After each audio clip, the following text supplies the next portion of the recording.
What's going on, guys? It's the Bigs Podcast, episode number 65. And today we are going to talk about our 2023 sleepers, breakouts, busts, and bounce back candidates. These are guys that are going to outperform their draft stock or, in fact, not perform where they're being drafted. In the case of comebacks, this is perhaps a guy who was injured or guy who was down last year that we expect to be much better this year. When I say we, I'm talking about my co-host. First from Denver, Colorado, in, you said, almost 60-degree weather. Is that right, Jason Ashby? Yes, sir. Spring is in the air. I love it. You have got yourself ready for this show. Are you excited for this one? Absolutely. This is, we're getting so close to the draft here, guys. I can just taste it. It's 2 weeks away. And this show to me is kind of one of the pinnacle episodes before we get to the draft. Like, this is, we went through our position rankings. Now we're previewing our breakouts and busts and bounce backs and sleepers. And that's going to get us ready for the draft, I think. We were talking before Mike joined us that we've got a couple of other important episodes that we have to hit. Sure. We're going to do the win-loss over-unders again. We're going to do the standings again. We're going to do MVP, Cy Young, Rookie of the Year, that and all of those awards. We're going to predict those things. Hey, by the way, I got Verlander as the Cy Young last year in the AL, correct? Yeah. Nice. Pulled that one off. There are more to come. We will recap all of those. But for today, along with us, Mike, you're having snow outside right now. Is that right? It's a nice little mix of rain and snow right now. But I do have to say, I love doing this on a Saturday morning with you guys. I don't remember the last time we've ever done this, but this is better than Saturday morning cartoons.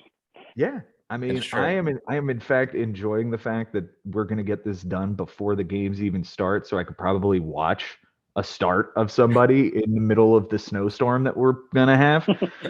I think. I don't know. Anyway, let's get this thing underway. We're going to start. I have it broken down by position, and each position has a sleeper, breakout, bust, and comeback. I believe that's how we structured this. Is that correct? Yes, sir. Fantastic. All right, Jason, I'm going to start with you. We're going to talk about a sleeper at the catcher position. Who do you have this year going deep in the draft that's going to return pretty good value? I'm going with this Angels kid, Logan O'Hop. I think that's how you say his name. I'm hearing O'Hoppy, but okay. Hop or Hoppy. Either way, Easter's right around the corner, right? So we're hopping. And I don't know much about this kid. He's on the Angels. It seems like he's going to get the lion's share behind the plate for the Angels. Is he good? I don't know, but he's a sleeper. And we talked about how this catcher position is always so kind of shallow. I feel like it's always kind of shallow. So a kid like this could be, someone starting catcher for the year and could return good value. So I'm going with him. He was the return for the Brandon Marsh trade in late last season. It looks like in 104 games at Double-A last year, 283 average, 416 on base percent, 26 homers, 78 RBIs. I mean, the kid can tear the cover off a ball, and he's in the right lineup for that to be successful. Hitting behind Rendon or even deeper into that lineup behind Renfroe perhaps. Yeah, that's going to be a real nice pick if in fact he does go real late. Mike, what do you got at the sleeper position for catcher?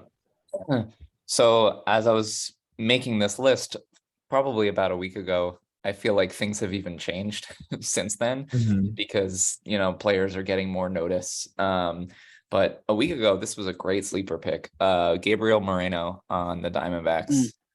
I'm just really excited what he can do at the forefront of, the catcher position on that team. I don't think Carson Kelly offers a ton of competition at this point. And the Diamondbacks felt comfortable enough to give up Varsho for this kid. And his minor league numbers look good. And the small taste of what we got last year in the bigs was nice also. So Can't wait to see what he can do. That's a great pick. He's been a top prospect he's been a top prospect in the Blue Jays system for a few years now. And listen, he's going to be a real piece here. It does make me wonder exactly how much the Diamondbacks have given up on what they got back from the Goldschmidt trade a couple of years ago. So it just kind of stings when you look at it that way. Yeah. But yeah, if this kid can get regular playing time over Carson Kelly, all day, could be a 20 homer dude. Mine's going to be Joey Bart. Like we haven't seen anything out of this kid. Nothing. Mhm. Zero. So he's going for like free at the end of the draft. So if he's going to do anything, it's got to be this year. Otherwise, they're going to have to move on. Right. So yeah, I'm all in on Joey Bart in the last round if in fact I don't get anybody in the draft. And I think with Joey Bart, there's still no competition for him. Like, right. It's him or Roberto Perez. Like, that's who they have on their 40-man roster. So yeah, he's gonna get the playing time. Yeah, absolutely.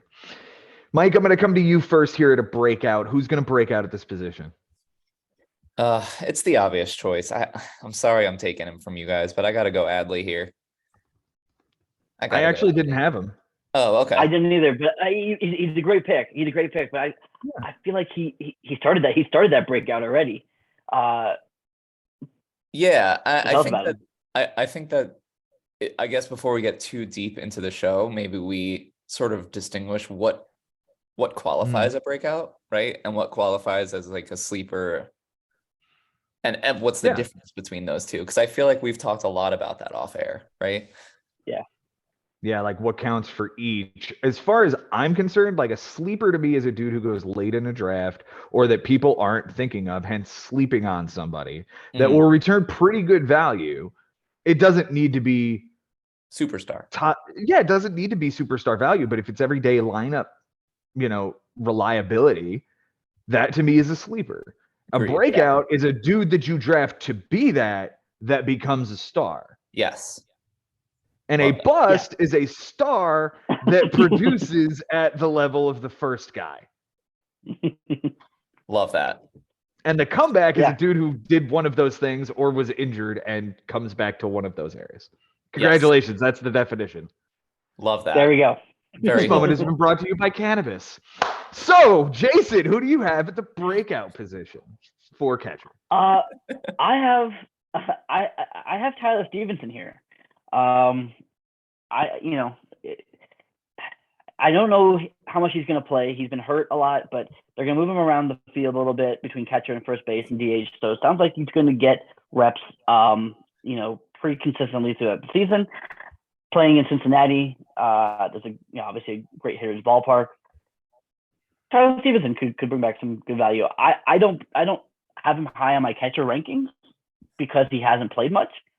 But if he get a full season out of him, could bring back good value. I have got a 25-year-old catcher who hit. Let's see. He hit 20 homers last year in 97 games, and now he's going to be in a better ballpark. He's going to be in the center of a lineup, and he got traded this offseason. Guys, give me William Contreras on a 30 homer season. Give me William Contreras to hit like 275, 30 bombs, 80 RBIs. Like, this is a league winner. And the Braves just like accepted Sean Murphy as the answer. And that's fine.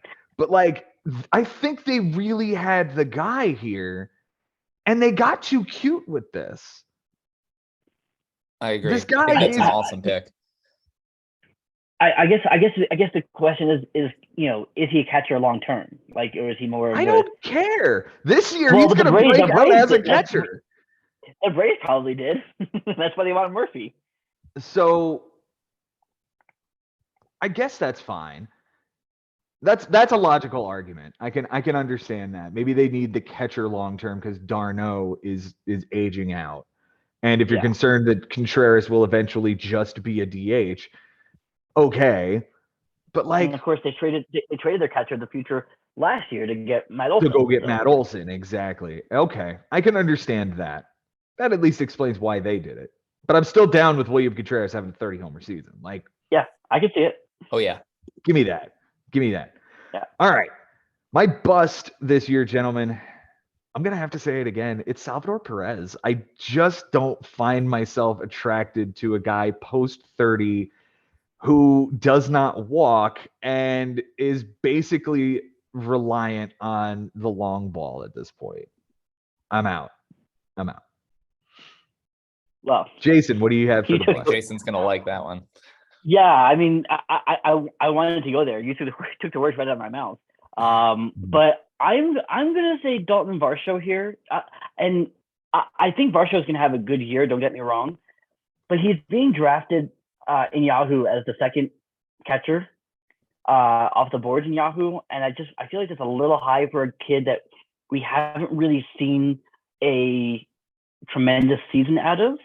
So he's going ahead of guys like Perez, Will Smith, Rutschman, Contreras. Like, he's going ahead of all these guys, and the outfield eligibility obviously is great, but we don't know exactly what you're going to get from him on an offensive standpoint. So I just feel like people are drafting him really high and could be disappointed with him. Yeah, I hear that. It's not the best scenario, but he's going to be probably one of two catchers to steal 15 bases this year. And that alone, I think, will be a safe floor for where he's going. Aside, like, now homers and RBIs and things of that nature, like, that'll be the question after that. Mike, who do you have at bust for catcher? I have Sean Murphy here, and the reason why is because looking at his stats from before 2022, there was nothing jumped off the page. There was a very low batting average, very low on base, high strikeout rate. And yeah, in his contract year last year, in his walk year, he had a better season. And yes, he is moving to a better lineup, but there's also Travis d'Arnaud that still exists in Atlanta. And I don't necessarily see this guy playing every day. They have DH options as well in Atlanta. So I could definitely see those numbers coming down and regressing back to his norm, which, I mean, last year was, in my opinion, absolutely a ceiling, and probably like even higher than a ceiling for him, like that, or lower than a ceiling. Either way, he's my bust. I don't know, man. It was pretty hard for me not to put him in my breakout spot because I felt like the move to Atlanta is a better lineup, a better ballpark. And yeah, I think he is going to play every day between DH and catcher because they have played d'Arnaud at first and can play Matt Olson at DH. I think their DH position is going to be really fluid because they're not committed to Marcell Ozuna anymore. Like, it's not really the kind of thing that they're going to like need to put that dude in the lineup. And if they do, they can play him in left. It's not like they owe Eddie Rosario anything, So like, I think there's a lot more fluidity in that lineup than you're giving it credit for. But I hear that he had a really good year in his walk year. So my more players than not I'm seeing are going, okay, walk year, I play really well, and then I sign the big deal and don't play well. Right. So I want to see dudes like Brandon Nimmo, him, and maybe a couple of other guys have that good season again. Yeah. Mike, I'm going to come to you again here. Who is your comeback player? All right. My comeback, maybe I'm a little biased on this because I drafted him last year, but I'm going to go Yasmani Grandal. I have the same guy. Okay. Yeah, I think we all do, right? I don't think that there's another catcher that like we could see having this kind of a bounce back year. I guess Tyler Stevenson, the argument could be made for him, right? Yeah. Yeah, I suppose, but I have him as my breakout. So yeah, sure. Which actually, I'm going to throw in another breakout real quick because there's breaking news that Keibert Ruiz has agreed to a 8-year extension with the Nationals. Okay. So I can see him now. He is their catcher of the future. He's not going This nowhere. is the first. This is the first of the returns for the big pieces that they traded off to sign long term. This was the Scherzer deal. This was the centerpiece of the Scherzer deal with Josiah Gray, who has been not great, shall we say? No. But yeah, so I could see him having, now he's locked up. I could see him having a good year. I don't know that he's an all-star yet, but he's only 24, I think. So yeah, he's very young. Yeah. All right, I will throw in Keibert Ruiz as a second breakout for you there, Jason. So, Jason, let's come to you. We're going to start with the first base position at sleeper. Who do you have? So I have there's two here. Tristan Casas of the Red Sox. If he gets any kind of playing time, which I don't know what they're doing in Boston, but I think that I don't think the Red Sox are going to play for much, so let him play. The other guy I wanted to mention, as kind of a sleeper candidate, and I don't know what position he's going to play for them, but he has the eligibility, is Mike Moustakas, who just signed with the Rockies after the Brendan Rodgers injury. If he gets any kind of playing time here in Colorado, like, his power plays here. So I could see, if he gets playing time, I mean, maybe he's a bounce back candidate too. But I like him as a power option. The Moose deal just screams Daniel Murphy, right? Like, it's ooh, we're gonna see Daniel Murphy in Colorado. Let's see what his power can do there. And yeah, but Daniel Murphy was never a power hitter though. Like, he hit 30 bombs in Washington, didn't he? Once. I mean, but Moustakas is a power hitter. Like, yeah, that's true. Yeah, he's much more power hitter than Daniel Murphy. I'll give you that. Yeah. Daniel Murphy's career high was 25 in Washington. But yeah, if Moustakas is healthy and plays regularly, like, I could see 30 bombs from him in Colorado. Why not? And you know what? He could play first base. Who knows? Yeah. All right, Mike, who's your sleeper at first base? All right. It was Tristan Casas, but I'm going to throw another name out there. Okay. I'm going to throw a name that I drafted last year and he fell off the planet, but let's go Spencer Torkelson here. He has to be something, right? I mean, he was the #1 overall pick and he had a bad first year, but who doesn't? And this kid could be something. Miguel Cabrera is on his way out. I could see him getting everyday playing time, and I don't know. Hopefully he takes a step forward this year. That's all I'm kind of hoping for. These are nice. These are cute. I'm going with Matt Mervis. Thanks for thinking it's cute. Aww. You know who Matt Mervis is? He's playing on Team Israel right now. Yeah, he is. He's a really big, burly first baseman for the Cubs organization who's blocked by Eric Hosmer. Do you think they're going to play Eric Hosmer too much that this kid's not going to get playing time somewhere around midseason? I do. And his power is going to play. Now, I haven't seen him very much in spring. I haven't watched a whole lot of Cubs games. I've been busy watching another team that we'll talk about in a moment. But if he gets regular playing time, if he balls out for Team Israel and hits like 4 bombs in the World Baseball Classic, like, cool, man. He might start opening day. Who knows? Yeah. Who knows? All right. Jason, who's your breakout? I'm going with Jose Miranda here from Minnesota. I like this kid. I liked him. I had him last year, and he had a nice first year. It wasn't great, but I think now with a full season, as long as he's healthy, which he's banged up a little bit, but if he's healthy, I can see him taking a good step forward. All right. He probably is going to be the everyday first baseman for the Minnesota Twins, I'd imagine. Mike, who do you have as your breakout? I've got the guy that the two of you did not respect and left off of your first base ranking show, Vinny Pasquantino. Yeah. That's my breakout. Yeah. Yeah, that's a good one. Yeah, Slow. so in a small sample size, obviously, like, I still want to see more of it, but I think he's fully capable. And this guy walked more than he struck out last year, over 250 at bats and high average, high on base, some power. So I want to see what he can do hitting behind Salvador and Bobby Witt and whoever else in that lineup. Yeah, he's doing Yeah, his fourth, which I guess kind of tells you about the lineup. Yeah. Yeah, they really believe in him. He's going to be really good as long as he could stay healthy. I think that was the one concern coming in this year, was that he had some issues staying healthy in 2022. So let's see what he's capable of. My breakout this year, between two leagues in 2022 before hitting the majors.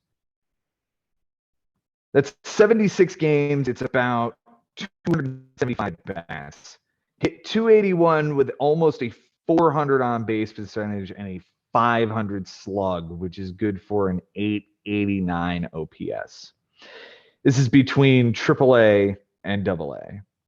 23 doubles, 12 homers, 41 RBIs. He walked about as many times as he struck out. And now there's absolutely nothing stopping him from being the first baseman of the Boston Red Sox every single day.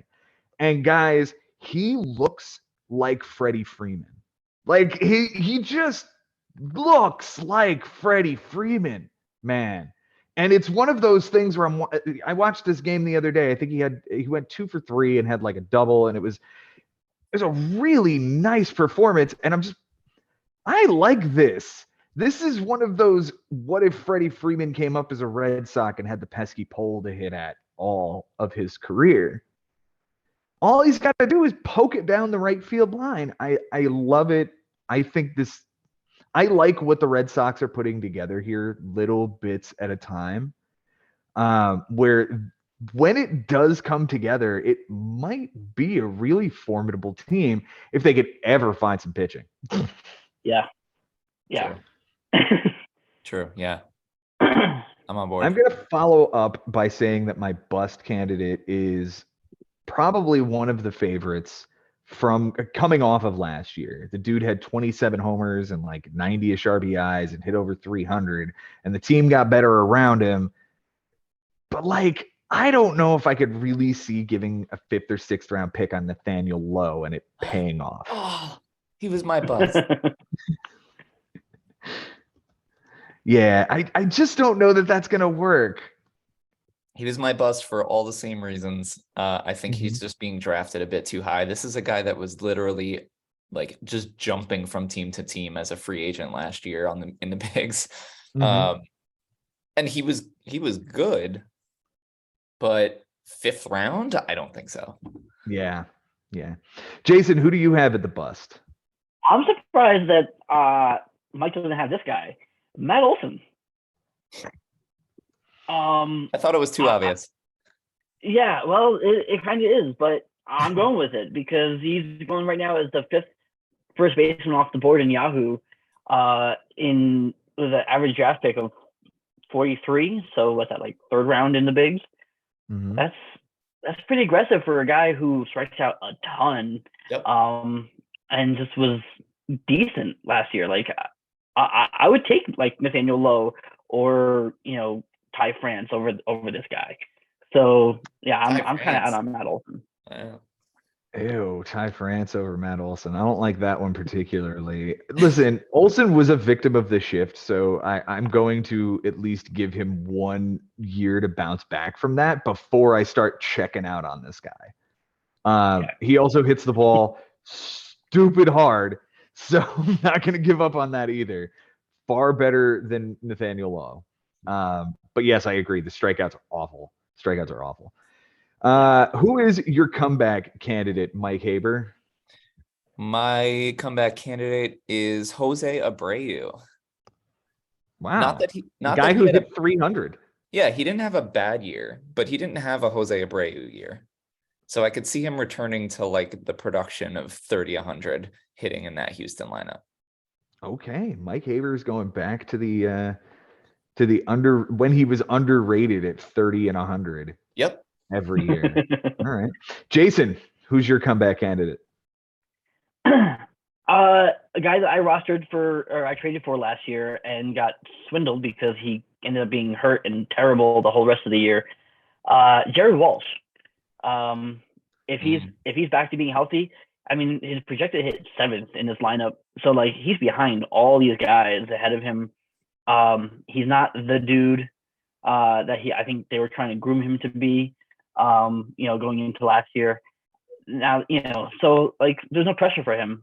I think as long as he's healthy and playing, I don't see why he can't return to some form of form. Maybe not the 2021 that we saw from him, but something in between.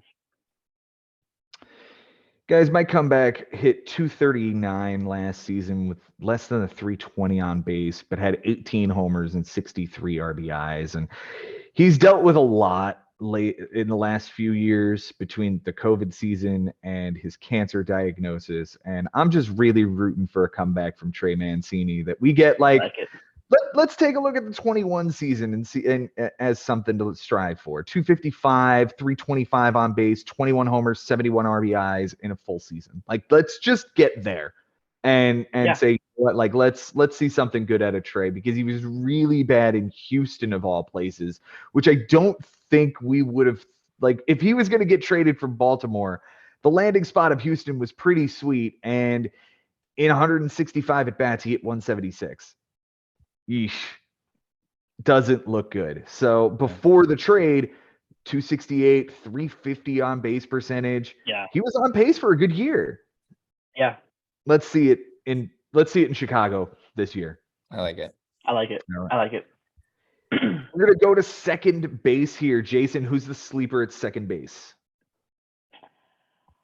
I'm going here with Luis Garcia from the Nationals. Another team that's not playing for anything. But this kid, he had a decent debut last year. I think he strikes out like a lot, but like, and there's obviously lots of Luis Garcias in the league. But this one I think is he's the youngest. He's only 22. He's 22 years old. He hit 7 home runs last year in 360 at bats. So like, he could be a nice little player. He's going to get everyday playing time for the Nationals. They're up and coming.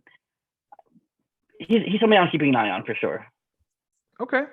Luis Garcia getting everyday playing time in Washington sounds like a definite sleeper if he returns, top 15 value at the position. Like, all he's got to do is be a starter every day, and he's a sleeper. Exactly. Mike, Mike, 22, so. Oh, yeah, young enough. I've got Nolan Gorman at second base. It's my sleeper.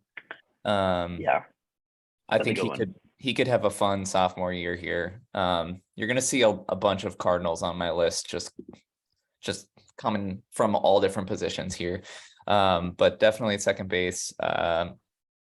If he gets regular playing time in that lineup, I could see him really succeeding. And he doesn't have to be the guy, but he can be a guy in that lineup who scores a lot of runs and gets on base and does a little bit of everything. So I like him. That was my one concern with him was the playing time, Yeah. But all he has, there's just so many mouths to feed between him, Brendan Donovan, all 5 outfielders, Jordan Walker coming up. Like, I feel like there's a trade coming. Like, it just feels like there's a trade coming. There's too many young dudes and not enough positions to make it happen. Well, I know they've been trying to unload Paul DeYoung, but that hasn't really come to fruition yet. I mean, would you take on Paul DeYoung's contract? I mean, I see like the Rockies doing something shitty like that. Yuck. All right. My sleeper last year at age 22 came up for a cup of coffee at the end of the season, but in AAA scored 100 runs, had 16 steals, 17 homers, walked 14% of the time, struck out 14.5% of the time, and hit 304 with a 400 plus on base percentage.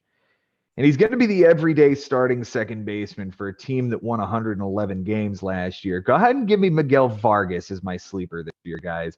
That kid has also got first base eligibility for what that's worth.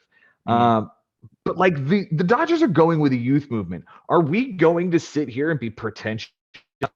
The Dodgers don't know what they're doing. I'm No, sorry. I like the kid. I like the kid. That's a I good absolutely do. organization. It's a good pick. Yeah, Thank you. great pick. Thank you. For the breakout, I'm going to pick the guy in the video game, Jazz Chisholm. He's going to stay healthy 1 year, and he's going to have like 35 bombs and 30 steals. He's going to be amazing for 1 year when he's healthy. And maybe it's this year or maybe it's not. But I'll keep picking him until it happens. Mike, who do you have as your breakout? I've got Vaughn Grissom as my breakout. Gross. Sorry, Mets fans. No, I had him too. Oh, you had him too? Ew. Yeah. Sorry, that's but not Yeah. nice. we had a nice little taste of him last year, and I think this is his time. Time to run away with it. Oh, I don't want that to be a thing. I don't either, but He doesn't hit the ball hard at all. God. Like 29th percentile in max exit velocity. He's gonna get shortstop eligibility, right? Mm-hmm. So Yeah. he's gonna have both middle infield positions. He can run, he can hit for average. I don't know. I just kind of like him like under the radar dropping. I mean, there are definitely 16 second basemen that are ahead of him in the draft. So although I could hear the argument that because he plays in Atlanta and he's got dual eligibility, that like you would make him the 15th guy. You know, I could hear that. Could be. Yeah. Jason, who's your break? Oh, you said Vaughn with Grissom was yours as well, right? Yeah, and I really can't find like somebody that I would peg for somebody, a replacement. Okay. Yeah, I mean maybe Isaac Paredes if he gets playing time, but I don't know if that's a thing. So yeah, I'm gonna stick with Vaughn Grissom. Okay. Well, then let's transition here. Who is your bust candidate, Jason? My bust, I'm going with Marcus Semien here. I don't think he's necessarily have a bad year, but again, he's going as a second baseman off the board in Yahoo, 31th average draft pick. I don't know. He kind of just been all over the place with what we've seen out of him. He's had great years. He's had bad years. He's had in between years. I don't know what we're gonna get from him. He could have another, fantastic year, but I just feel like there's a chance where he's just gonna have another, a 260 with 25 home runs and which is okay, but that's not what you're paying for as a second baseman off the board. He plays every single day. He does. He absolutely does. That is, if he gets hurt this year, he's a bust. You're banking on him playing every single day. So the minute that happens, you've already won this thing.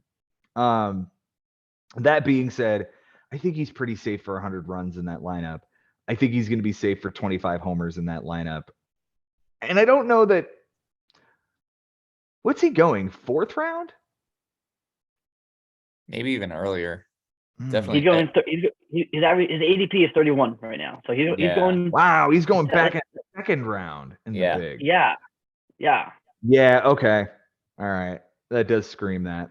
Mike, who was your bust? I mean, the shortstop eligibility is nice, but yeah. Yeah, but in 2nd round, that's rich. Yeah. Mike, what do you got? I'm gonna go Brandon Lau. That's a surprise. As your bust, huh? As a bust. You guys know I don't like this guy, and I don't draft Tampa Bay hitters usually. And he's being ranked ahead of certain guys that I feel like can have much better seasons. He's ranked ahead of the NL batting champ last year. He's ranked ahead of the Diamondbacks second baseman, our breakout player. So, there are so many second basemen that I would just prefer to wait for rather than drafting this guy in the, I don't know, 6th round or wherever he's going, 6th, 7th round. So I'm probably out on him. I don't believe that a big bounce back is coming. I don't think he's going to be going 6th, 7th round. Like I wouldn't touch him in the 6th or 7th round. And he's going right now. He's going 153 overall, Yeah. which is like the middle of the 9th round. Okay. I probably wouldn't get him there either though. No, I probably wouldn't either unless I've completely missed out on second base. And doesn't he have an outfield eligibility, or is that no longer a thing? He does I don't not. think it's no longer a thing. Yeah. Yeah, okay. It's just second All right. base. All right. So guys, my bus candidate is one of those guys. You're going to hear the name, and this is the particular spot where I always like to call my shot. I called Jose Abreu taking a step back after the 2020 season. He did. I called Yasmani Grandal after the 2021 season. He did. So I'm going to go ahead and call my shot here. Hi, Frank Bucco. Ozzy Albies for the bust this year at second base. Now, listen, he was really hurt last year, and you guys might even have him on the comeback. Yep. And sure, if you're going to say that he's on the comeback from hitting 247 with 8 homers in 64 games, congratulations. If he plays 100 games, you win. Great. But here's my point. You're probably drafting that guy because you're expecting 30 homers and 20 steals, right? Like you saw it in 2021 and you're like, those were really nice round numbers. And maybe the 100 RBIs isn't real, but the 100 runs sure would be, right? You're buying all of those things with a 310 on base percentage. That doesn't add up. No. If he's only getting on base 31% of no, you're not going to get that. And if he only hits 18 homers and only steals 15 bases, all of a sudden he's no better than what? Gene Segura? No, I'm out. I'm out on Ozzy Albies this year. No, thank you. Wow. All right. Comeback player candidate. Mine's going to be Whit Merrifield. Did I get anybody's? No, that's a good pick. Whit Merrifield was a 4th round pick just like a year ago, and everybody was all happy about Whit. You're going to get him in like the 18th round this year. Him, Santiago Espinal for like, and Kevin Kiermaier for center field, second base, platoon with a DH maybe. If he steals you 20 bases in the late rounds, you'll be happy with it.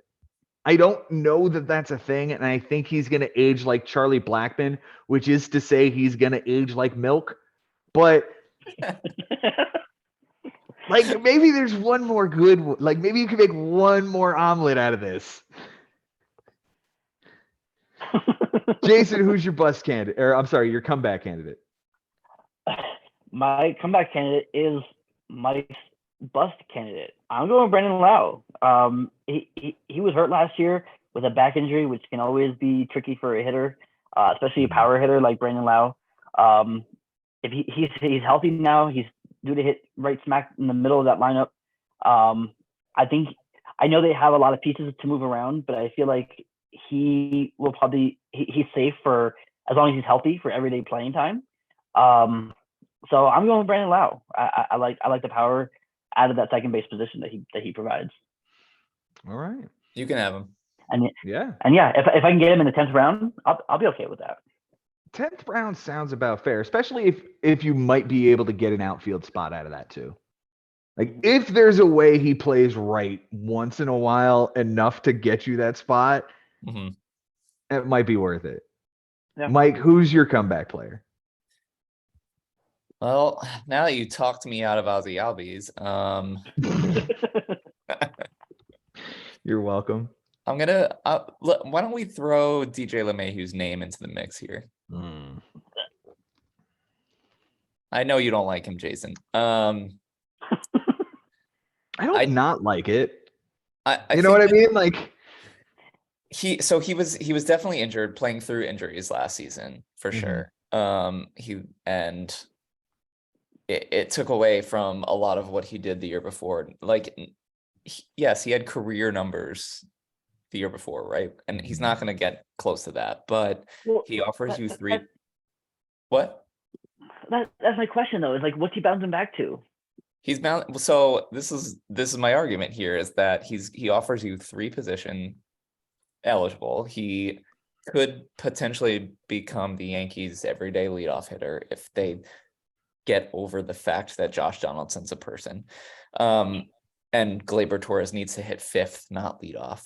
But if he can get that leadoff spot back, then he is hitting in front of Judge, Rizzo, and Stanton, and he offers you 3 positions of eligibility. There won't be a ton of power. There won't be a ton of RBIs, but he can score 100 runs if he's hitting leadoff in that lineup. That's the answer right there. It's the 100 runs. Like you're gonna buy into the fact that he's gonna bounce back and hit closer to 300 than he did 250 the last 2 years. He's gonna get you 100 runs. He's gonna get you good, like walk and strikeout ratio is gonna be good. His on base percentage is gonna be fantastic, and the Yankees are going to win 95 games. He's going to be the catalyst for it. If you can play him as your third baseman every day and you don't have to like spend up to go get one of the first 6 dudes off the board there, then yeah, I think he might be able to come back and be that.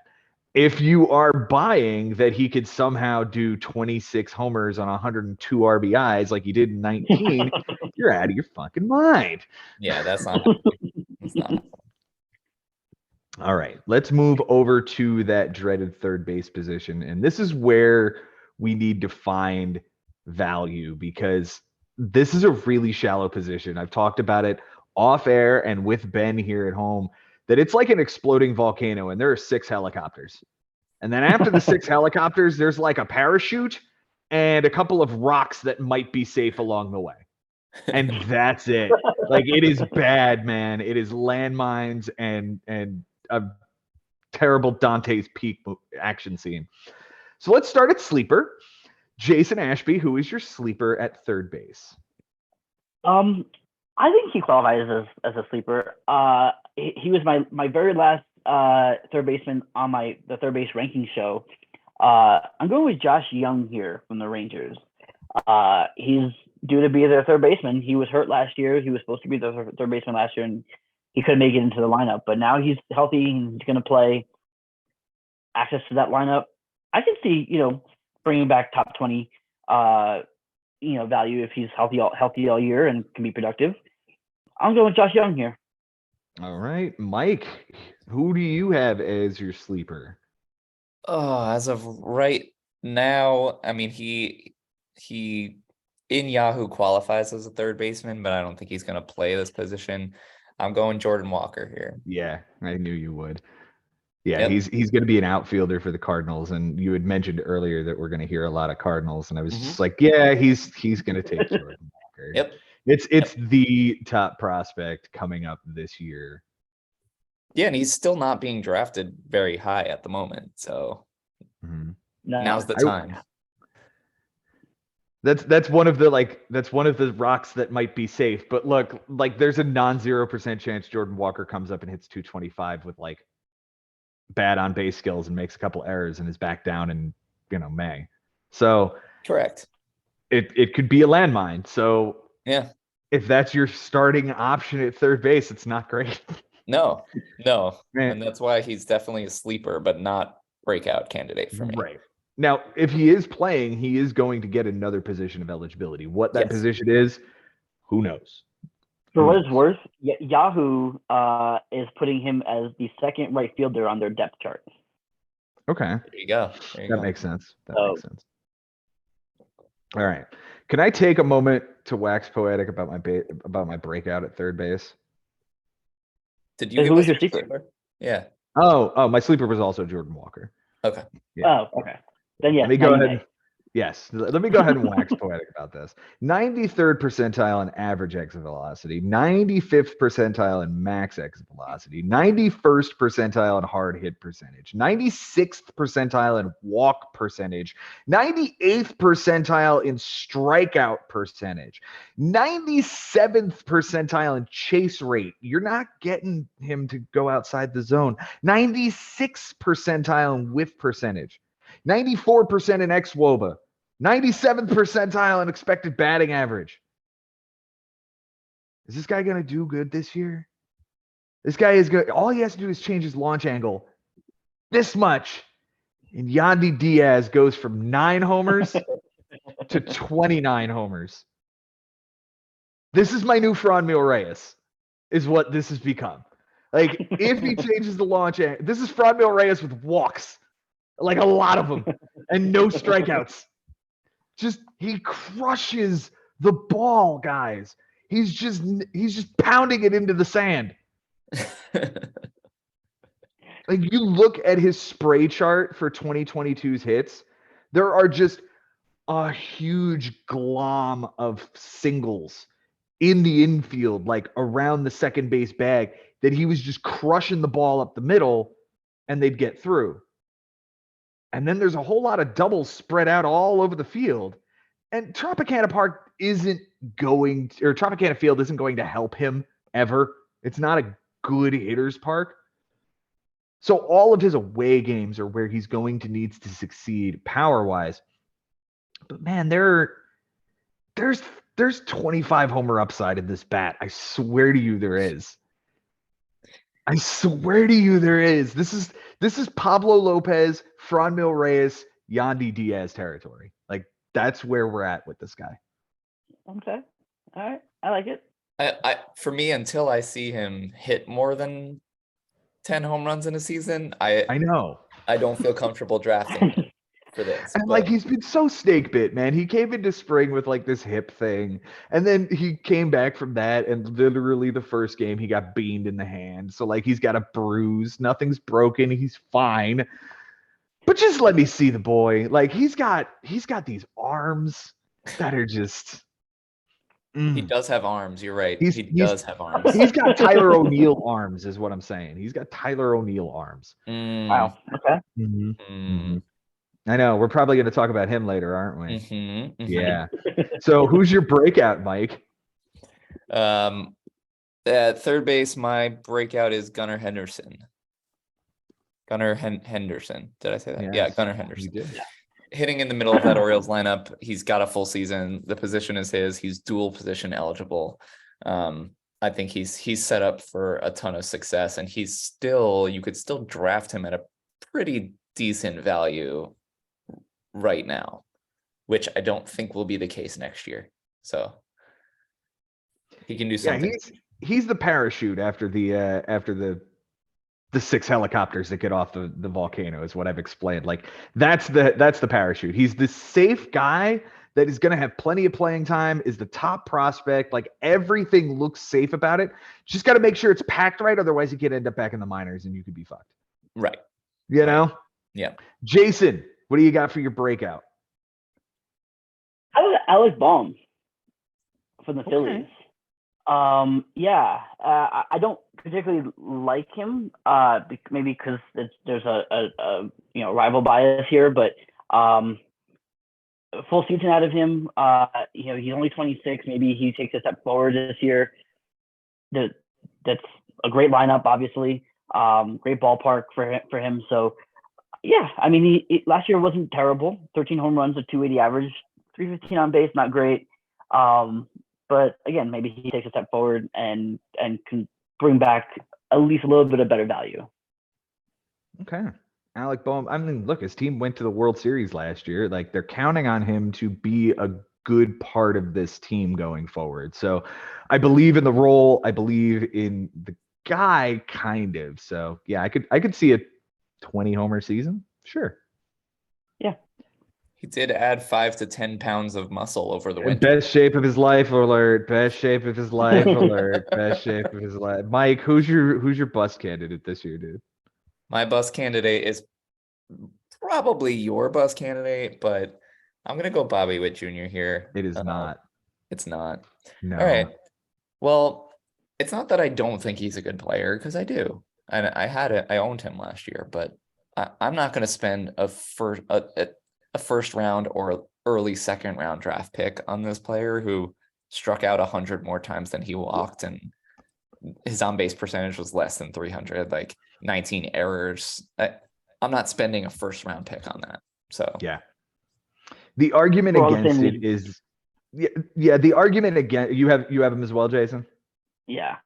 Okay. So the argument against him being a bust is, well, this is their Tatis, Acuna.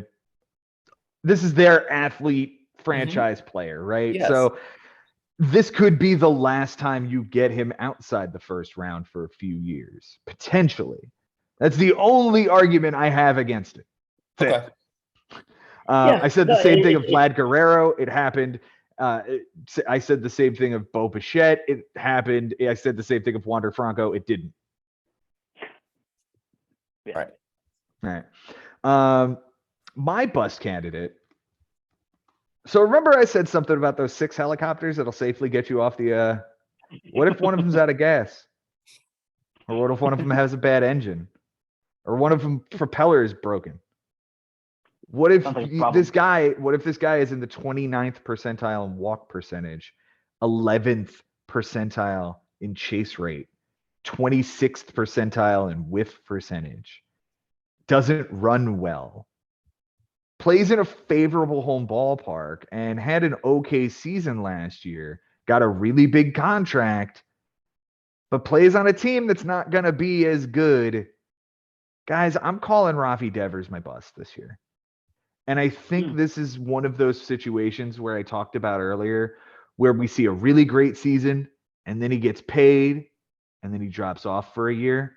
Chris Bryant's a great example of this. Here might be the next guy. I'm not suggesting that there's any kind of like formula to figure out who it is, but if it's going to be somebody, I think it might be this guy this year. Okay. So let's go with Devers. Comeback player of the year candidate is Anthony Rendon for me. I'm like above. Me too. Yeah, I don't think that there's really much of an argument. Yeah, and if he succeeds, this all of a sudden this narrative of like third base being this volcano could have just really been a mountain with a bunch of pathways, so long as you chose the right path. You know? So I love your metaphors. this has been brought to you by Cannabis.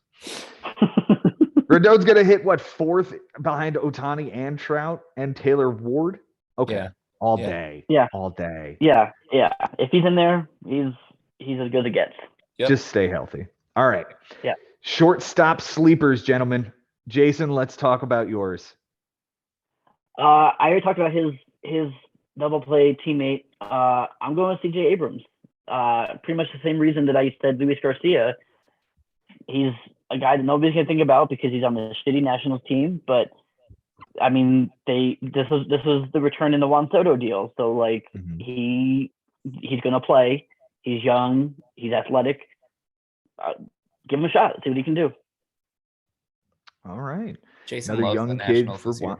Yeah, it's weird. They might not be good, man. No, they're not gonna be good. They're not gonna be good at all. But I think the team's not gonna be good because they got no pitching. But I think some of these individual guys can have, at least decent enough to warrant a roster spot. Mm-hmm. Gotcha. Mike, who do you have as your sleeper?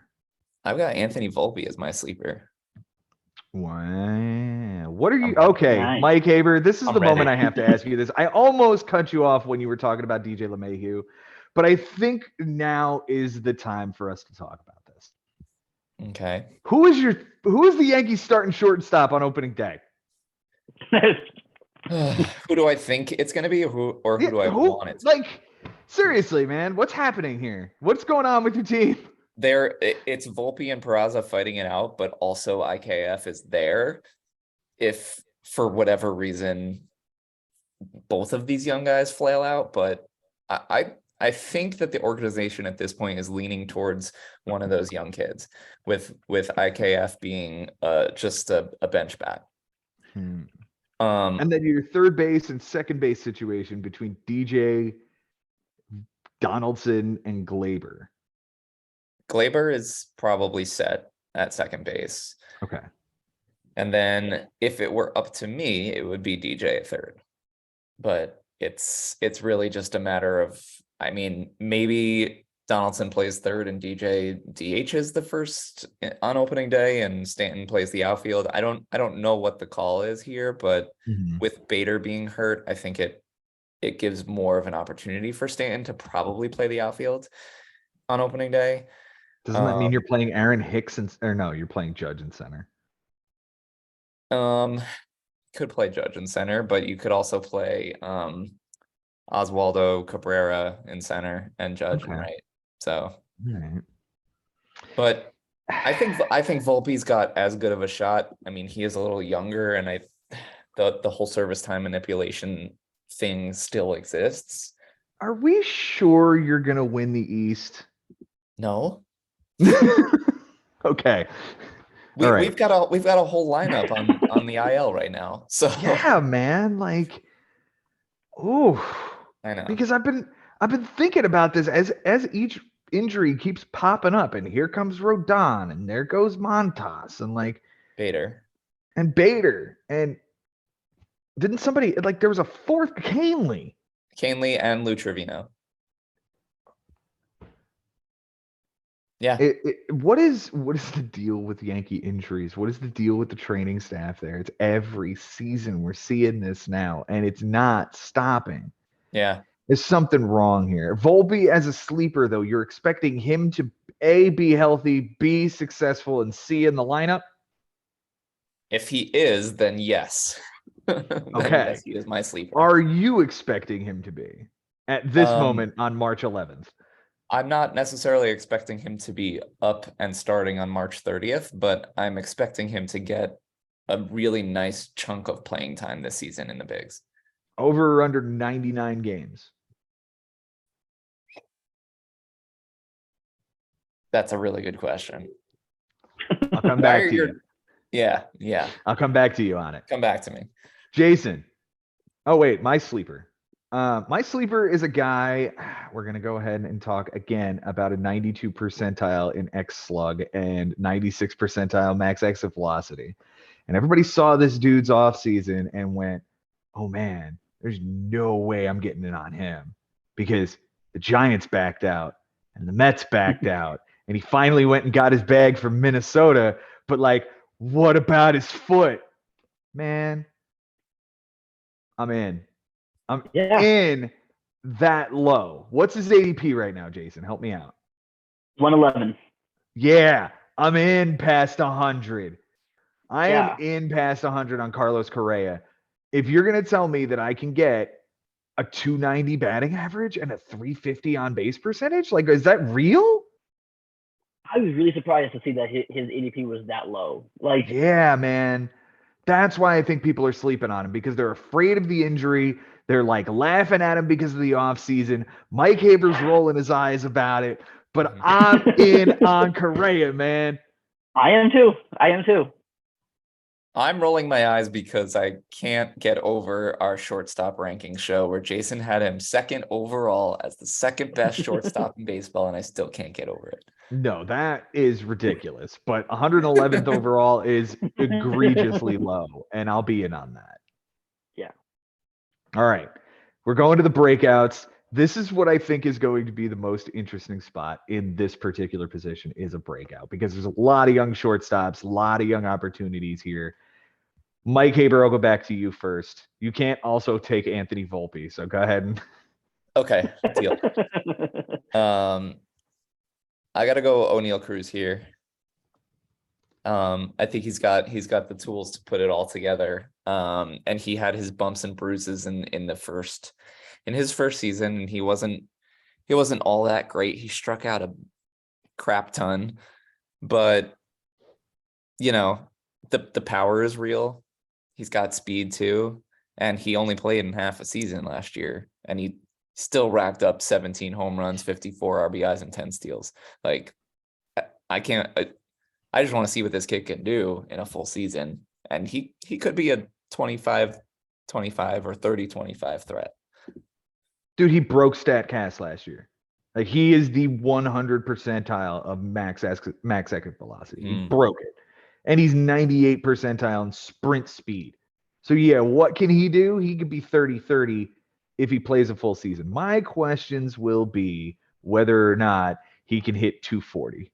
Correct. And whether or not he could keep his strikeout rate under 30%.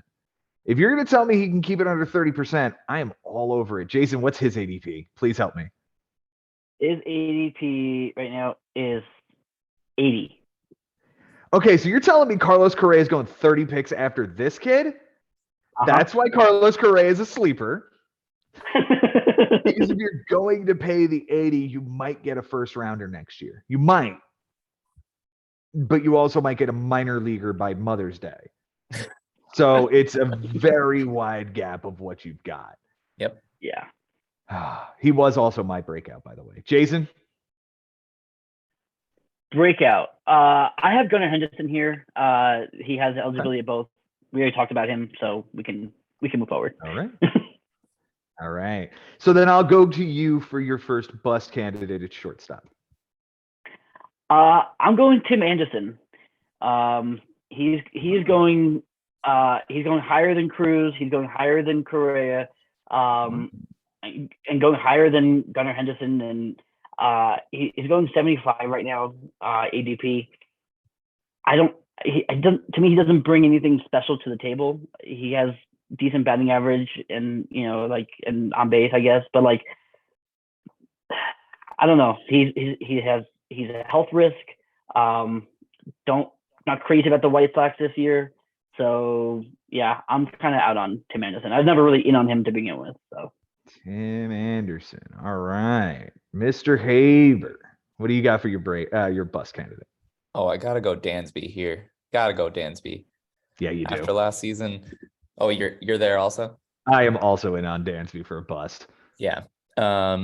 Just where he's being drafted, and this is the classic story of this dude outperformed all of his norms in a contract year. And now he's going to a worse team. This guy strikes out more than never mind. Strikes out a lot. I was gonna make a really bad, gross joke. And I don't see him replicating these numbers or even getting close to them. And maybe I'm wrong, but I just don't necessarily see it in Chicago. No, you're not wrong. He moved to a worse lineup. He moved to a worse ballpark. He doesn't hit the ball particularly hard. His average exit velocity is 73rd percentile. His max exit is 57th percentile. Like, he's not crushing the ball. I think what we saw in 2022 was 99 percentile of what he can be. 25 homers, 96 RBIs, 99 runs scored, 18 steals. He's not going 25-20. He's just not. Is the 277 batting average real?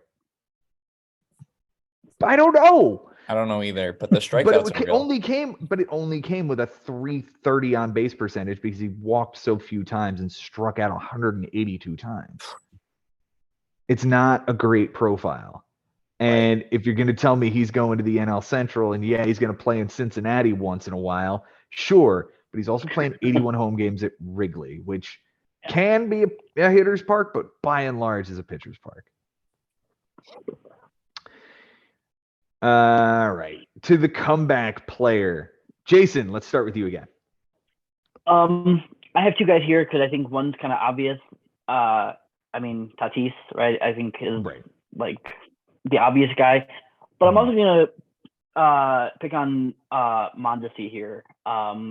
He's getting a fresh start in Boston. I don't know how much he's going to play. I know he's still on the injured list, so to speak. But if he can, shake it out and be in the lineup by end of April, and maybe play mostly a full season, we've seen what this kid can do when he's healthy. So Red Sox, could be giving him a shot. Why not? I mean, even if he's not, what we thought he was going to be when he was that dynamic player, even if he's, 2015 guy or something like that. I don't know, but like, there's still some stuff to like about him. I think enough if he's getting enough playing time, enough to like about him to at least warrant a roster spot. All right, that is Adalberto Mondesi. Mike, who do you have as your comeback player this year? Well, Jason and I seem to be sort of the opposite of each other in this show here. his comeback was Brandon Lau, and that was my bust. So I'm gonna have to go ahead and say Tim Anderson is my bounce back here. Injury last year. Injury last year. This is a batting champ. This is a guy that can hit 15 home runs and steal 20 bases. And if he's healthy and hits leadoff every day, he can score 100 runs as well. Obviously the key is his health, and that's really all we're banking on here. But I love him for a bounce back this year. You know, he's going to have to step up this year, particularly, especially with the absence of Jose Abreu and the reliance on guys like Andrew Vaughn, Eloy Jimenez, and Luis Robert to drive in runs. Because if they have to replace him again, and they don't get the production that they got out of Elvis Andrews in his absence last year, like, go look at Elvis Andrews' numbers and tell me why he couldn't be a productive second base sleeper. But I digress. True. Tim Anderson's got to go back to being the batting champion. The problem I have with him is that he doesn't walk either. Like, his batting average carries his on-base percentage so much. So, no. My comeback player, I'm going to go ahead and wax poetic about another one of my favorites. From opening day until May the 9th, which is just over a month, he hit 325 with a 349 on, I'm sorry, a 331 with a 355 on base percentage and an 880 OPS.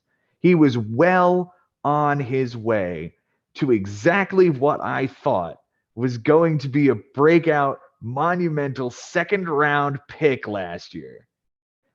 And then a quad injury happened, and we started to see the average start to dip. And it got all the way back down into the 260s when he got hurt and was out with that and had to be taken, went on the DL or the IL for that quad injury. And I don't think he was ever right again, because he came back in June and in late June and then played through July, only to be taken out with a hamate bone injury. And we know that saps power and it destroys a career. Or it destroys a season, not a career, but it destroys a season. Matt Olson has had a nice career after it. He finishes the season, Wander Franco does, still in the 85th percentile of max exit velocity, the 96th percentile in expected batting average, and 99th percentile in strikeout percentage, 98th percentile whip percentage. Give me the bounce back, man. Give me the discount. Where's he going? What's his ADP, Jason? Help me out. Wander Franco is going 97. All right, so he's between O'Neal Cruz and Carlos Correa. Correct. I like it. He's just sort of hidden there. That will conclude our shortstops. I'm only going to go one outfield for the sake of time. So just one outfielder, sleeper, breakout, and bust. Mike Haber, we'll start with you on the sleeper. All right, I got to pick between my left, center, and right here. Mm-hmm. Let's go Garrett Mitchell. The everyday center fielder on the Brewers. Yeah. Yeah. He's got a nice power speed combo. He's had a really nice spring as well. Not that necessarily means anything, but it could be indicative of, everyday playing time and hopefully him moving up in the lineup. I don't think Yelich is giving up the leadoff spot anytime soon, but if they could move Yelich to like a 2 or a 3, then I feel like Garrett Mitchell could be a fun leadoff hitter. And he's being what's his ADP now? I think is it still over 200 or under 200? Garrett Mitchell? It might be moving up just because of the hot spring he's having. He did have that 2-homer game, I think. Yeah. Garrett Mitchell right now is at 225. Yeah. Okay, yeah. He's still outside the top 200. That's beautiful. Yep. Beautiful. Jason, what do you got? He also has a hamstring injury. Ooh, not great. He's not supposed to head. He said he's not headed for an MRI, so I guess he's okay, but something to look for. Okay. All right. So my sleeper outfield. Mhm. I guess I'm gonna go. I'm gonna go with. This could be a bounce back. I don't know where he fits, but Jared Kalenic is having a really good spring right now. Oh, we're gonna do this again. Yeah, we're gonna do this again one more time, because he's at least part of a platoon right now with AJ Pollock. So like right now, he still is gonna have some playing time. He's playing really well in the spring. He is still Jared Kalenic. Like he's still young. He's not, it's not like we're talking about like, a 30-year-old that hasn't found it. Like, so maybe there's still a chance. I feel like this is probably the last chance. So that's why I'm kind of considering him a sleeper. I think he's also kind of going, kind of far down in the ADPs. He's not even on the first page of the ADPs. So, yeah. Yeah. I'm sure he's somewhere around 200 or later at this point. 241. Yeah. Almost 250. Like he's pretty much free, which is good, but I don't know if he's good. And he's struck out so much, man. Like he is I know. Whew. He is a late draft dart throw that if it pays off, great. If not, you drop him. Yeah. Well, mine is on a better team. Mine actually did it at the majors for a period of time. Mine hit 13 home runs last year, and is the reason that Cody Bellinger is no longer in Los Angeles. Yo, give me Klay Thompson's little brother Trace right here. Give me this dude to have a real season. Somebody's got to play the outfield for them. Is it going to be James Outman? Is it going to be David Peralta? Or is it going to be this guy? Give me this dude. He's been playing for a while. Like he's not just some young kid. He's 26, 27? 31? Let's go 31. Oh. So like he's fully grown man. 256 batting average in 219 at bats last year. 13 homers, 39 RBIs. The strikeout rate isn't great, but the on-base percentage is 360. Listen, the Dodgers, you have to trust the Dodgers at this point. Miguel Vargas, this dude, James Outman, I don't know. There's going to be like one more guy. One of the kids on their rotation is going to be good, whether it's Michael Grove or Ryan Pepio or whoever else. Noah Syndergaard could be a real big bounce back candidate if you really wanted to squint hard enough. The Dodgers are going to be good. It's just a matter of who's it going to be this year. So you got to familiarize yourself with this. Okay. Who is your breakout candidate, Mike Haber? Oh, it's Tyler O'Neill. It's got to be Tyler O'Neill. We're doing this again. We are doing this again. You knew he was going to come back. I know. So going into the 2022 season, he was ranked as my number one left fielder going into it. It was like him and Brian Reynolds, I think, were at the top 1 and 2. Mm-hmm. And he had a down year because he was injured. He only got 334 at bats last year. His average dipped, his on-base percentage dipped, everything dipped. And he was obviously playing injured.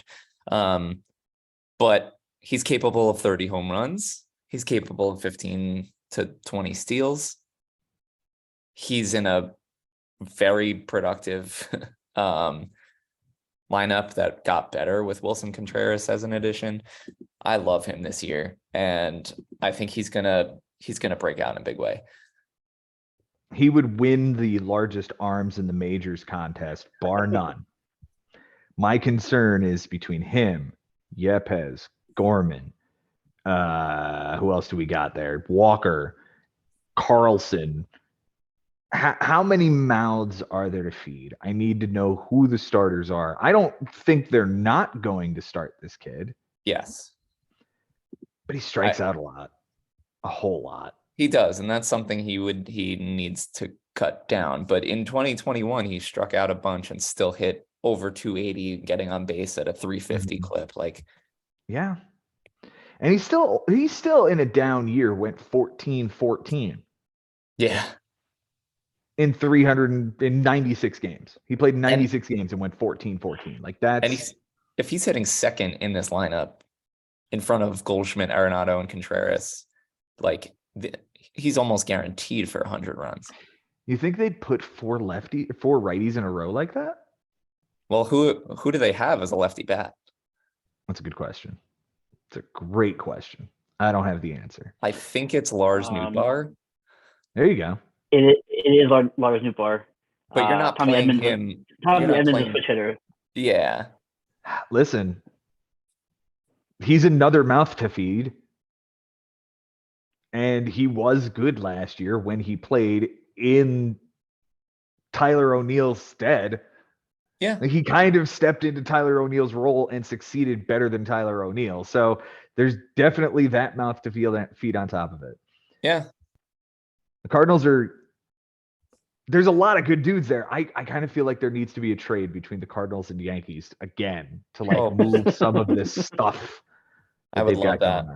I would love that. All right, Jason, who is your breakout? Lars Nootbaar was definitely one of them, but I'm gonna hit on Taylor Ward, who is due to hit on top of Mike Trout and Shohei Ohtani and Anthony Rendon. Why can't he score 100 runs? He can. So yeah, I'll take that. Absolutely. Mine's going to be a guy that if you're probably going to draft him in like the 7th, 8th round this year, and he could return first round value. He's going to hit at the top of a lineup that we all like, that we all seem to believe that are on the come. It's the baby snakes. Let's get Corbin Carroll talked about here. Yep. He's the 100% sprint speed guy. He could be 30-30 and on a team that like could be respectable by season's end. And if he does that and the team is getting better around him, yeah, I could see him being bare minimum a second rounder if he returns what we think he could be. Yeah. I like that. All right. Who is the big bust candidate this year, boys? Mike Haber, we're going to start with you. Who's your bust in the outfield? I'm going Kyle Schwarber. I guess you don't believe in the 45 homers, but the 200 strikeouts, huh? The 200 strikeouts. I mean, I don't think he'll hit 45 homers again. And if he regresses to even 35, 30, it's still good, but what's his ADP now? Like you have to spend a second round draft pick on this guy? Oh, I don't think that. Or is it third, maybe?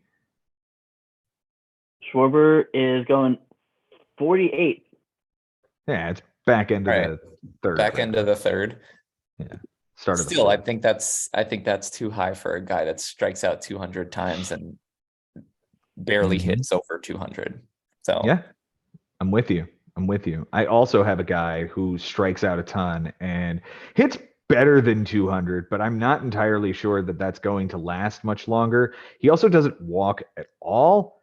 All right, so I had a couple of Rangers as like nice little sleepers and nice little comeback players. Adolis Garcia, I'm fucking out on. Like I am out on this bro now completely at all forever. This dude strikes out way too much. He hits the ball really hard. I do like that, but like you could throw the rosin bag up there and he'd swing at this thing. He literally swings. I want him and Max Muncy to mind meld as a person so that we can get one human who has this kind of power and like discipline, right? But we're not going to get that. What we're going to get is another like 230s season with, I mean, here's the thing. He went 27, 101, and 25 steals last year. And he went 30 and 16 in 2021. He's also, 30? He's 30 years old. How many more of these is he going to be? And if he continues to be this, well, then I kind of got to put him into the top tier of outfielders, but I don't think this is going to be real. I'm expecting like 17 homers, 75 RBIs, and like 10 steals. A bad batting average. I think they're going to move on from him before season's end. Wow. Yeah. Because they're getting younger, man. Like there's kids coming. Yeah. He was my pick for right field bust, but I had to go with my left field bust as my bust pick. But yeah, I'm with you on that. Jason, Who's your center field bust? Michael Harris. All right. Okay. Yeah. He is currently going. Where is it? He's second. 32nd, Yeah. second round. Yeah. For a kid that, like, I feel like kind of came out of nowhere. Yes, he was rookie of the year. Yes, he had a great season, all that. But like he struck out a lot, didn't walk a lot. I know he's playing for the Braves, so that's great. I just don't know if I'm willing to spend that draft pick for a kid that we don't really know much about. So I'm not out on him, but I'm definitely out on him in the second round. Okay.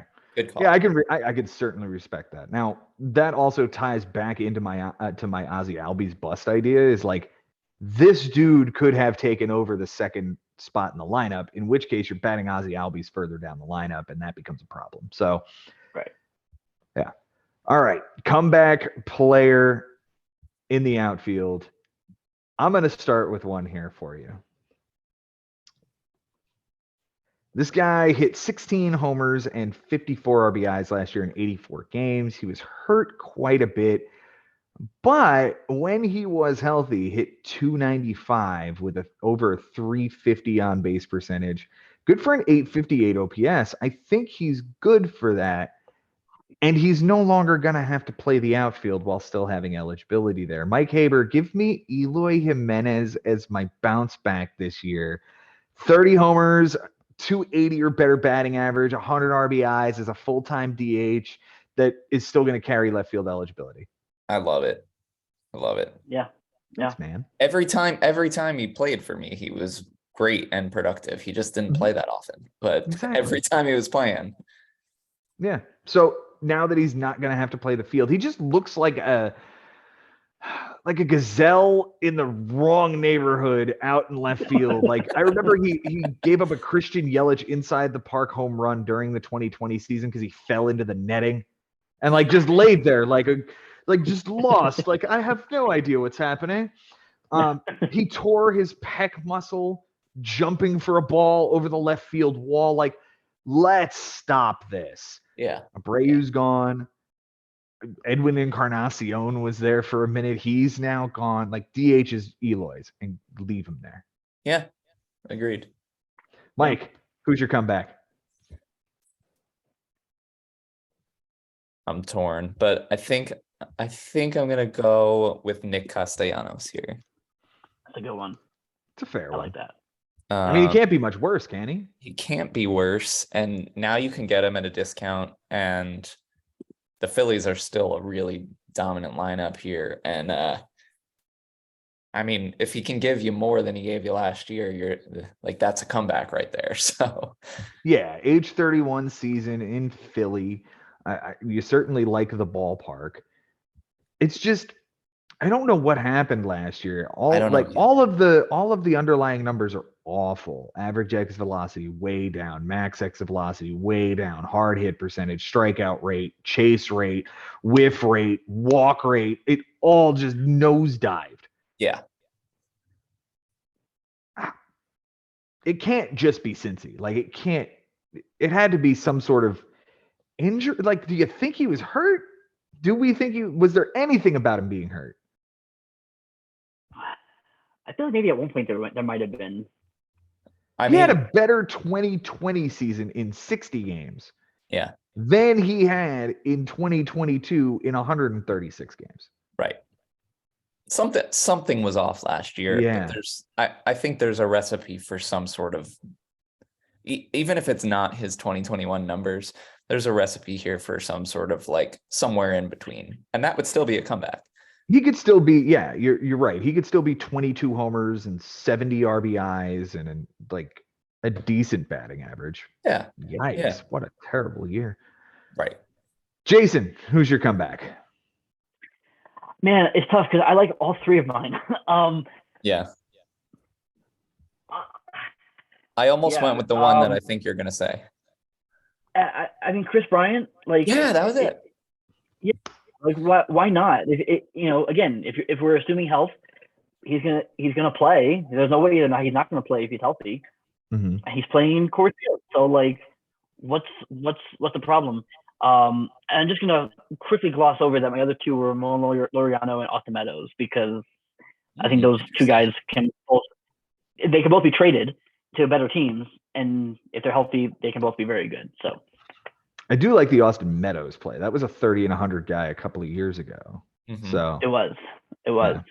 And I also want to speak to what you said on Chris Bryant, in that right now he only has left field eligibility, but this is a guy who has proven in the past, like, he loves playing all over the field. So he can qualify at second base. Who knows by the end of the year? You know? Well, with the Brendan Rodgers injury, there's room for him to be moved around. That's what I'm saying. You know, even if it's just to right field and have dual outfield eligibility, something. There's definitely room for him to be moving around the field. Yeah. All right, let's go to my favorite position, boys. It is the starting pitchers. Let's start with a sleeper.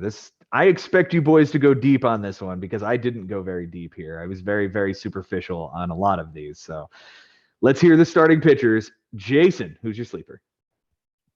I have a couple here, but I'm going to go with, I think I actually rostered him for a little bit last year. Brian Bayo from the Red Sox. Right now, it doesn't seem like he's ticketed to start the year in the rotation, but I can't see that he'd be gone for very long.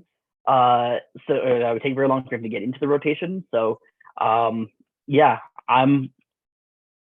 the Red Sox, I don't know if they're going to compete or not, but either way, I feel like this kid has a path into the rotation. So one more injury to Chris Sale, and he's in. One more injury to anybody in that rotation, and he's probably at this point. Like, there's not a whole lot left for him to get past in order to get into that rotation. So we will see.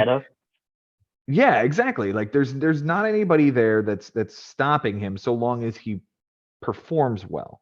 So go out and do well in spring and do well in AAA if that's what they want you to do, and they'll bring you up at some point, because there's not a whole lot of depth here, and I'm really concerned that the Red Sox are going to be bad pitching. That said, we'll talk about another guy in a minute. Mike, who is your sleeper? I love my sleeper. My sleeper is Dre Jameson on the Diamondbacks. Nice. A favorite for that number 5 rotation spot. We got a small taste of what he could do last year, and he was great. He's been like playing around with some new pitches during spring training this year. He just worked in a changeup that, so he got hit around a little bit in spring, but he's experimenting, and that's the point of spring. But I think he's going to claim this 5th spot, and he can really do some big things here for Arizona. All right, you guys are going to love this. My sleeper at starting pitcher this year is a player that is going to be a rookie this year and is going to be playing on a first-place team. They're going to be playing in a very large market. And when I look at this particular player, I like to look at guys who are similar to him. And one guy that sticks out particularly that reminds me of this guy is Masahiro Tanaka. Now, Masahiro Tanaka's rookie year, we saw 13-5 with a 2.77 in 20 games before he went down to injury. So 135 innings with a 1 whip. Nice. Real nice. What if we got that out of Kodai Senga? Yes. Give me Kodai Senga, because it's not that hard for him to come out and do exactly what Masahiro Tanaka did. And we have seen more Japanese pitchers come over and succeed than we ever have Japanese hitters. I am very in on Billy Epler's ability to recruit and scout Japanese talent. He is the guy who brought over Tanaka and Ohtani. So if I'm gonna believe in somebody, it'll be Billy Epler. Go ahead and give me Kodai Senga.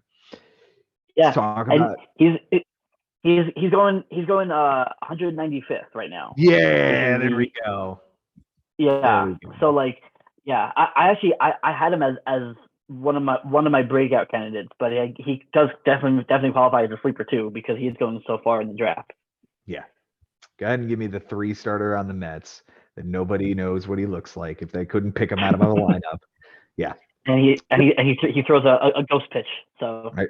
you A can let pitch him you know. can't see because it's a ghost. Yeah. All right. Jason, who's your breakout this year? Well, I mentioned Sengo was one of them. I'm gonna go with George Kirby. Again, you know my love fest with the Mariners. And he's right smack dab in the middle of that rotation. I could see him having a really nice year. Yeah. Give me Kirby. I actually just traded Kirby in a dynasty league, but I got Luis Castillo out of it, so I feel like that's an upgrade. So, but I do like George Kirby this year. I think he, Logan Gilbert, and Emerson Hancock are going to be the three of the future for that team. And yeah, this is the first full season we'll see out of him. I think 160 innings might be safe, but I don't think we'll see much more than that this particular year. Mike, who's your breakout this year? Oh, well, I had two names on this list. One of them is my AL Cy pick, which is Alek Manoah, but I'm gonna go with a more fun choice here. We're gonna go Roansy Contreras on the Pirates. Woo! We're picking our Wow. first Pirate. Yep. I Okay. had him at some point last year. He has the stuff to be that sort of like coming out of nowhere pitcher that maybe gets drafted. I don't know what his ADP is. But he's looking Free. great. What? Free. Free? Yeah, he's free. He's Okay. like 600 or change, or probably more. Really? Okay. He's at 248. Oh wow, he's under Yeah. 250. That's surprising. Yeah. Yeah. He's pitched great in the spring. He's pitching for Team Dominican Republic right now. Looking good there too. I think he's got big things coming, and I just wish he played for a better team. But. Yeah. I also have a guy on a bad team. Well, I have a guy who was on a bad team. But Jason, I'll come to you first here for your pitching breakout. Who do you have at starter? Or I'm sorry. Yeah, we did yours. That is my turn, is it not? Well, it is. We're an hour and 40 in. I'm having fun. All right. So in 2021, my breakout candidate at starting pitcher won 13 games. He had 33 starts. That's 180 innings. He struck out 210 guys. And coming into the 2022 season, there were so many people, my two co-hosts included, who were just gushing over Tyler Mahle in Cincinnati. Ugh, it was gross, and I didn't like it. He threw to a 4.40 ERA in Cincinnati this past year in 104 innings, gave up a lot of home runs. Everything sort of fell back to earth. But he moved to Minnesota. And he didn't pitch much for Minnesota. We saw 16 innings for him in Minnesota before he was shut down. So we don't know what he could do in Minnesota. Better pitching environment, better offense, doesn't have any kind of pressure of being the guy behind Luis Castillo anymore because he's the fourth guy behind Joe Ryan and Pablo Lopez and Sonny Gray. So there's not really any pressure on him. He can just go out and do his thing. And maybe we see a return. Maybe, in fact, we see a step forward from 2021 and we get 200 innings with 240 strikeouts and 15 wins. I'll take it. I'll win it. Yeah, Tyler Mahle, league winner. Okay. All right. My bust is Dylan Cease. We've already talked about it. Go see the Starting Pitcher podcast to hear why I hate him. Mike Haber, who do you got? Oh man. I'm gonna go with the best pitcher in baseball here. We're gonna go Jacob deGrom as my bust. And the only reason is because I don't trust that he's going to stay on the field, and that's it. And someone is going to spend a second or third round pick on this guy, and I don't think he'll stay on the field. So, sorry. All right. My bust. I mean, you make very valid points, and you're absolutely right. Someone's going to spend a good draft pick on him, and he's a What are we calling a good draft risk. pick here? Where is he going right now in ADP? Let's see. I want to say top 50, right? Oh yeah. But like, I don't feel like top 35. He's going 31. Wow. That's a second rounder in the bigs. Yeah. That's crazy. I can't do that. Pass. I can't do Pass. that. Pass. It's definitely high risk, high reward. I mean, I don't know if there's another player that is that level of risk and that level of reward. Yeah. Yeah. Because 180 innings of them might be 300 strikeouts. Yeah. He's the Tatis of pitchers. Yep. Absolutely. Jason, who's your bust? It was Cease. I can't think of anybody more of a bust candidate Yeah, than absolutely. Cease. Absolutely. All right. Does anybody not have Chris Sale as a comeback player? Okay, Jason, who do you have as your comeback player? Eduardo Rodriguez. No, He is, we're not doing this again. He has looked good so far in spring. Yes. No. Go see the starting pitcher pod. That's all I gotta say. Oh, man. You're gonna do this Eduardo thing on Detroit. Yeah. We don't like Detroit. It's all right. That's okay. All right. You can pitch against the Royals. You know, that's okay. I got a different one too. Okay, who you got? I got Jack Flaherty. Yeah, that makes sense. I just, I know we're all holding on to that one half of a season where he was absolutely dominant, but like, what if he figured it out and he's pitching in St. Louis and he can come back and be like a number 3 starter and still be a comeback. So when's his walk year? I want to know when his walk year is, because if it's this year, let's see. I don't know when it is. He is an unrestricted free agent after this season. There you go. There you go. That is a huge incentive for that guy to pitch huge. Yeah. Okay. I'm in on Jack Flaherty. Yep. All right. Just like the relief pitcher show that we did, I didn't bother doing sleeper breakout bust for relievers because I didn't like. Okay, so my bust is Kenley Jansen because I feel like he's a bust candidate every year. Okay. And I feel like my comeback is going to be Josh Hader because he had a bad year, but like he's still on a first place team. There you go. I don't have a sleeper and I don't have a breakout. Let's talk to you guys. Mike, who's your sleeper at relief pitcher? My sleeper is Ron Marinaccio. We already spoke about him, and I love him.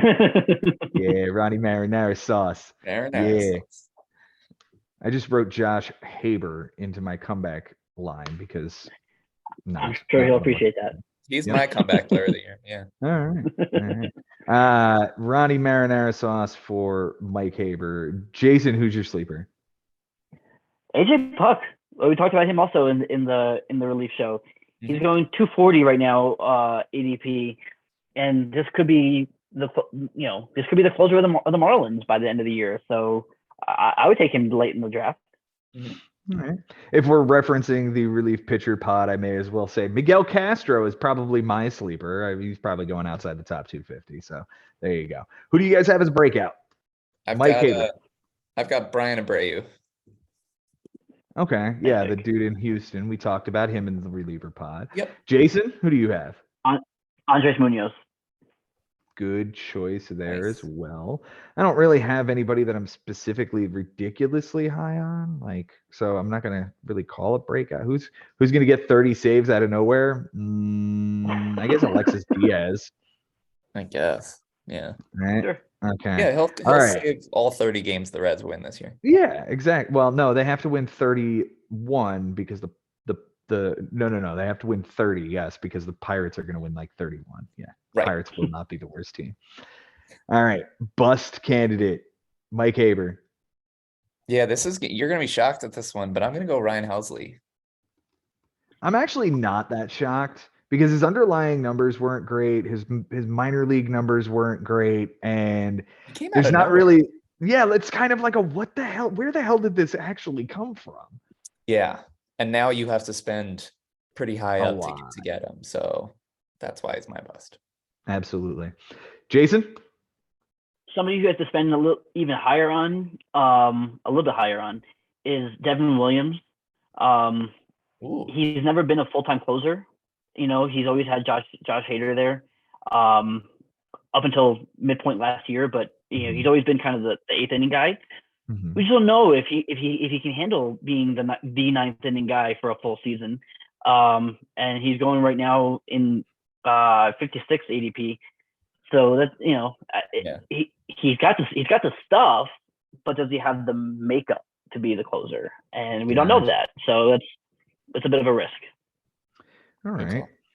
Yeah, good call with Devin Williams. He might be the guy who takes a step back, but then, God, the Brewers are really up shit's creek if that guy does that, because it's Matt Bush after that. It is. All right, my comeback's Josh Hader. Does anybody have a different one? I don't. Jose Leclerc. Yes, good call. Nice. I like it. Coming off the injury year and probably the top guy to lead Texas at this point. Guys, that'll do it. Wow, that took much longer than I anticipated, but I am thrilled that we got through this one.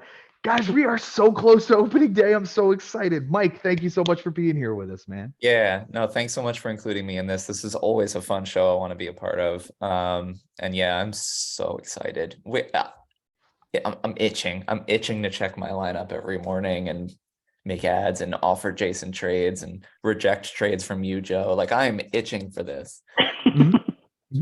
I'm ready to start talking with Frank about trades again and then talk with you guys about what Frank's shopping that day. Yeah, super excited. Jason, thanks for getting up real early with us, man. Man, if there's anybody I'm gonna get up early for, it's you guys. Like, to talk baseball with you boys. It doesn't even feel early. It feels just like baseball. So I'm happy to do it. I'm happy to talk with you guys. And yeah, I'm ready to set my lineup. I'm ready to check lineups. I'm ready to get going. Let's do this thing. Absolutely. Guys, thank you so much for watching on YouTube. If you aren't already, go ahead and click that subscribe button down below and ring the bell next to it so that you know when we go live, because that will start becoming a thing here shortly. And when we upload new content. For those of you listening to us on Spotify, Google Podcasts, Apple Podcasts, Stitcher, Amazon Music, God, I feel like it's half a dozen other places. It's just so many different places. Thank you. Give us a 5-star rating, review us, share us with your league mates, share us with your friends. I share it with all of my Dynasty league mates. So thank you all for welcoming me to your leagues and welcoming me to your homes through this platform. Until next time, guys, it has been real. It has been fun.